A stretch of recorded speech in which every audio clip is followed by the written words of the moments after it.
You are the creator of reality. And so, do you get how this is following around?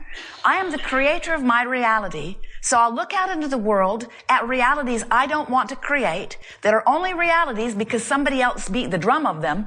And because they are reality, now I'll beat the drum of them and make them my reality. And we say, that's dumb. Why do that? Why not look out into the database of creation and selectively sift the realities that you want to replicate and beat those drums? Your answer is, we do it because it's reality. We do it because somebody else did it.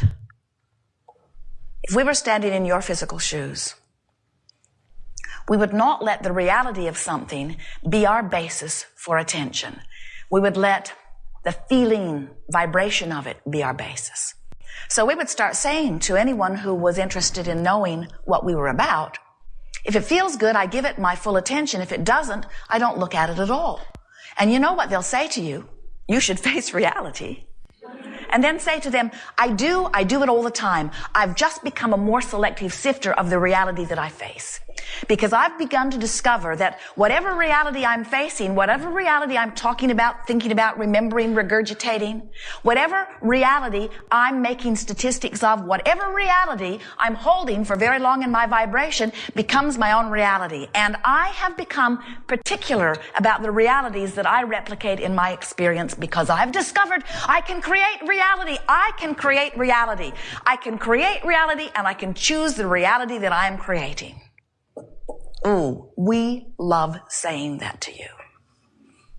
You are creators, and you can create anything that you want, but there's a better way of saying it. You can and will create anything that you are giving your attention to. So you are born with this magnificent barometer, this guidance system, this emotional center that lets you know how you're doing right now. And right now is all that matters because right now is the drum you're beating. Right now is the vibration that you're emanating. Right now is setting up your now and future experiences. And so it doesn't matter what you have created before. It doesn't matter what you have thought about before. It doesn't matter where you've been before. All that matters right now is your relationship between what you now want in your wisdom with all of this experience that you've gathered and what you are thinking about in relationship to it. If you want more money now, you must stop beating the drum of absence of money. You got to stop talking about there not being enough. You've got to stop beating the drum of not enough. And you say, well, how can I not notice? And we say, oh, of course you're going to notice. Just don't make a federal case out of it. Just don't focus upon it incessantly. Stop talking about it. Stop using your not enough money as the basis of explaining to people who you are. So many who want more money walk down the street and everyone they meet, they say, I don't have enough money. They'll look in a shop window and they'll complain that it costs too much. Or they will see someone who is spending money freely and they will criticize them as if there is something wrong. You've got to stop feeling bad about money if you want more money to come. Is there anyone here who would like an improved physical condition? Then you've got to stop focusing upon the physical condition that is bothering you. You've got to stop saying, I don't feel good. You've got to stop beating the drum of what you do not want. And now, we're going to free you from all of that by explaining to you why you beat the drum of what you do not want. It's very simple. You know from the very core of your being that you're supposed to feel good. And when you don't feel good, you know something is really, really wrong. And then you set out to explain why you don't feel good. Because you know not feeling good, not feeling happy about money, not feeling good about your body, not feeling good about your relationship, not feeling good about your job, not feeling good about your work environment. You know that it is wrong. You know that you're supposed to feel good. And when you don't, you feel like you need to explain to someone why it is. So you keep explaining that if it were not for this, that you would feel better. Not realizing that if it were not for talking about, if it were not for this, it would not be a vibrational player in your experience. Now, even though we know, and even though you know that we know, that talking about what is often doesn't serve you, especially if when you talk about what is, it doesn't feel good. We all know that you can't all of a sudden stop the patterns that you've developed. And we want to say to you, that's okay too. In other words, we see so often something isn't going the way you want it to go. And that makes you feel bad. And then you feel bad about feeling bad. And then you feel really bad about having felt so bad about feeling bad. And then you really feel bad about having felt bad because you know you're supposed to feel good. And then you talk to your friends about how bad you feel about not feeling better. So make a new decision today that you're going to make the best of wherever you are. And pat yourself on the back and say to yourself that the best that you can make of it is good enough and nobody else knows. What we mean by that is sometimes when you're in the depths of despair about something, anger is a relief. But somebody who has not been in the depths of despair and who is rarely angry, you know, one of those bright-eyed, bushy-tailed, annoying people, who sees you in your anger may very well say to you, your anger is misplaced, you should get over it. At which point, you'd like to punch their lights out. Because they don't know.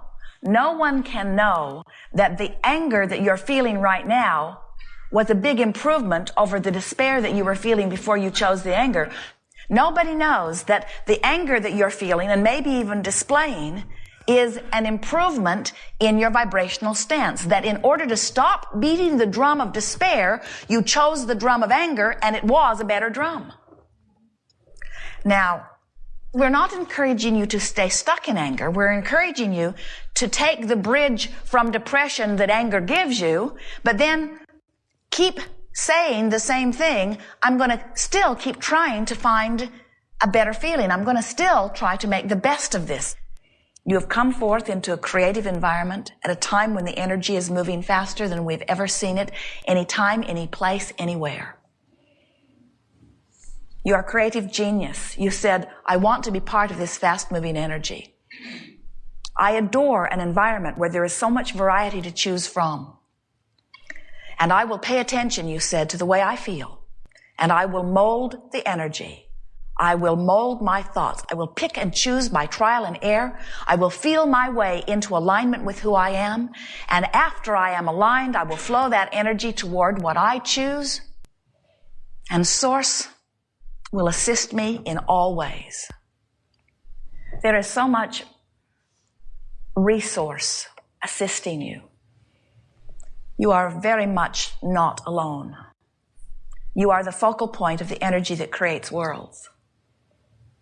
And all that energy and all that source adores you and will give you evidence in every moment of every day, if you will allow it, to help you to know the perfection that we know you are. Jerry and Esther have recently been working on taking the Sarah book, and Jerry read it into a recorder many times. And then they edit it into the CDs and cassettes that they are making available to you. And someone had written them a letter knowing how much Esther likes the alignment of numbers. She sees it as evidence of her well-being. When she looks at the odometer and sees 11111, she loves that she has been inspired to look just at that moment. So they are listening to the recording, driving down the freeway. And Sarah has just awakened in the story, and she has looked at her digital clock, which reads 111. She doesn't know why she's awake, but she enjoys the coincidence of seeing 111, and she goes back to sleep. And in a few more moments, she wakes up and sees 222 on the clock. And then she goes back to sleep and wakes up again and sees 333 on the clock. Now this gets her attention. And as Jerry and Esther are listening to the recording, first time they are hearing it as they are driving the monster bus, they are at mile marker 333. And Esther says, I adore how the universe is able to orchestrate these things to make the timing of our life so apparent to us. But there is an even stranger coincidence, as if there could be such a thing as a coincidence. So a woman wrote to them, "I think it is lovely," she said, "that the Sarah book ended on page 222.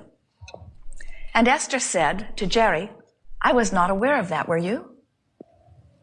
And then Jerry recorded for days the Sarah 3 book. And then Esther took all of the pieces of his recording and put them together, taking this best paragraph and this best paragraph, the best reading that she could find, and pieced it all together and made the chapters 1, 2, 3, 4. And then, in order to decide how much sound would go on each recording, she said, "I'm going to make one long document, and then I will divide it into 3 or 4 pieces." And when she pieced all of the chapters together, the length of the recording across her sound machine said 222 minutes and 22.22 seconds. And Esther said, "This is freaky." She doesn't mean freaky. She means this is spectacular. She means this is amazing. She means this defies logic. She means this is bigger than my mind can conceive. She means source energy is aware of us. She means source energy knows how much we like these things and guides us in increments, moment by moment, over weeks and weeks of a project in order to give us that moment of high at the end culmination that pleases us for no other reason than that it is pleasing to us slightly in the moment. Can you understand how much well-being is flowing to you? Do you understand how much orchestration is available to you? Do you understand how adored you are?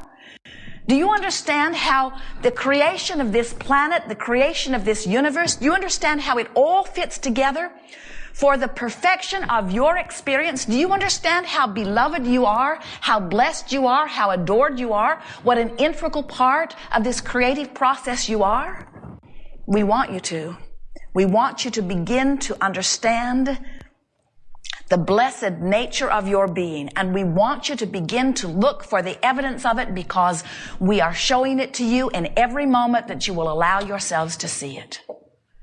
Not just in lining up numbers, but in lining up lovers, in lining up money, in lining up fulfilling experiences, in lining up beautiful things for you to see, in lining up circumstances and events, in lining up amazing co-creative experiences where you are rendezvousing with one another for no other reason other than for the fantastically important reason of fulfilling you and satisfying you and pleasing you and giving you joy in the moment.